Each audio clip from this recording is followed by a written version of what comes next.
ఇప్పుడు medical colleges గడచిన నాయకులు మాట్లాడుతున్నారు ప్రైవేట్ చేసేసారని.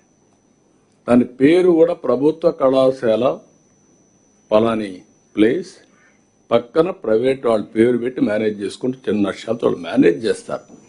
ఆస్తి ఎవరిది? మందే. గైడ్ లైన్స్ ఎవరు ఫ్రేమ్ చేసాం? మనమే ఫ్రేమ్ చేస్తాం. దాన్ని రెగ్యులేట్ ఎవరు చేస్తాం? మనమే చేస్తాం. ఇప్పుడుండే సీట్ల కంటే సీట్లు పెరుగుతున్నాయి. 100% out patients free. Government hospitals కంటే బెటర్గా ట్రీట్మెంట్. 70% in patients. మనం పంపించిన ఎన్టీఆర్ వైద్య సేవ పేషెంట్లే ఉంటారు. ఈరోజు గవర్నమెంట్ హాస్పిటల్ కంటే ఎందుకు ఒకప్పుడు వీళ్ళే సీఎం రిలీఫ్ కర్ణాటక లేకపోతే హైదరాబాద్, తెలంగాణ, చెన్నైకి పంపించారు. వై అంటే గవర్నమెంట్ సర్వీసెస్ అన్నీ కూడా చాలవనే కదా. అలాంటప్పుడు కార్పొరేట్ స్థాయిలో వైద్య సేవలు అందిస్తే మీకు నష్టం ఏంటి? మీరు కంప్లీట్ చేశారా ఈ ప్రాజెక్ట్స్ అంటే కంప్లీట్ చేయలేదు. 500 కోట్ల రూపాయలు రిషికొండకు పెట్టారు. ఆ 500 కోట్లు పెట్టి పర్యావరణాన్ని విధ్వంసం చేశారు.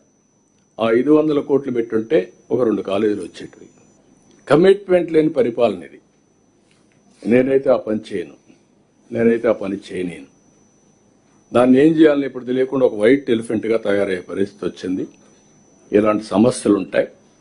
కాబట్టి ఈరోజు దేశం కానీ ప్రపంచంలో కానీ ఎక్కడ చూసినా ఒక విధానం అంటే గవర్నమెంట్ ఆఫ్ ఇండియా నెక్స్ట్ స్టెప్కి వెళ్ళారు. నీతి Aayog, public private partnership, viability gap funding, అనేక రకాలైన హైబ్రిడ్ మోడల్స్ వెళ్ళారు.